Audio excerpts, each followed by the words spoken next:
E l'assessore regionale Emanuela Lanzarin l'abbiamo incontrato in occasione della firma della cessione di alcune aree del San Giacomo di Castelfranco Veneto per la realizzazione di 4 nuovi bunker per la radioterapia dello IOV.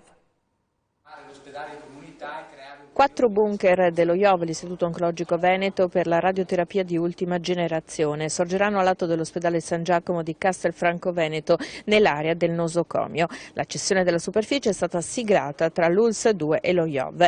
Si arricchisce così l'offerta oncologica della sede di Castelfranco dell'Istituto. Lo IOV resta a Padova e non si discute di questo, però è giusto che abbia anche delle antenne importanti, dei presidi importanti come questo, in un territorio molto distante. Tra l'altro un territorio che verrà servito dalla nuova Pedemontana Veneta, è un servizio accessorio che si darà a tutta la popolazione e a tutta la comunità.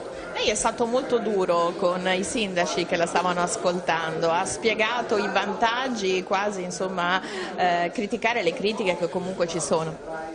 Ma guardi, io capisco l'inquietudine dei cittadini, la capisco fino in fondo, però poi bisogna anche guardare l'operato di una persona, insomma, ogni volta che si mette in mano un ospedale non può esserci un comitato che dice che vogliamo chiudere tutto. L'abbiamo vissuto con Cortina, l'abbiamo vissuto con Castelfranco, l'abbiamo vissuto anche con altri presidi. Anche la semplice manutenzione oggi è un problema, perché c'è qualcuno che va a dire in giro che vogliamo chiudere il reparto. La verità è che noi abbiamo ereditato questa sanità nel 2010 e l'abbiamo portata avanti senza aver chiuso ospedali, anzi riqualificando e investendo molto di più.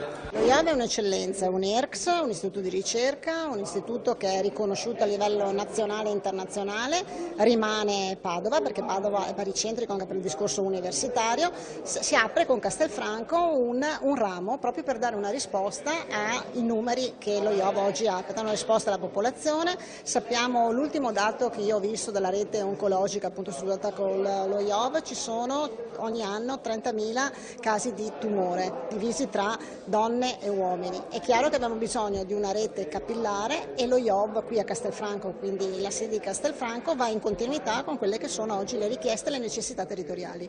Quindi si risponde ad un'esigenza del territorio? Si risponde a un'esigenza del territorio, ma si risponde anche a una programmazione regionale che è fatta di eccellenze, di centri regionali di alta qualità e specialità, è quello che ci chiedono, e poi una rete territoriale che risponde anche ai bisogni, che possono essere bisogni dell'area medica, internistica, all'invecchiamento della popolazione, ma con i centri regionali di specialità individuati in tutto il territorio veneto. Viene realizzata una nuova radioterapia.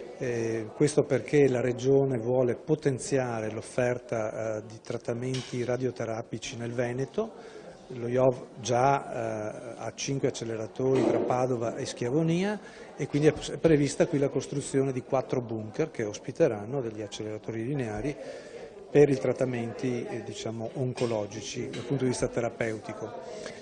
Questo perché? Perché i protocolli clinici chiedono sempre di più il trattamento radioterapico in oncologia. Ma per il paziente che non è né di Padova né di Castelfranco, il primo approccio allo IOV deve essere agli uffici di Padova, deve essere a Castelfranco o un posto vale l'altro a questo punto? Un posto vale l'altro, è indifferente perché lo IOV ha più sedi e quindi non può rivolgersi indifferentemente da una struttura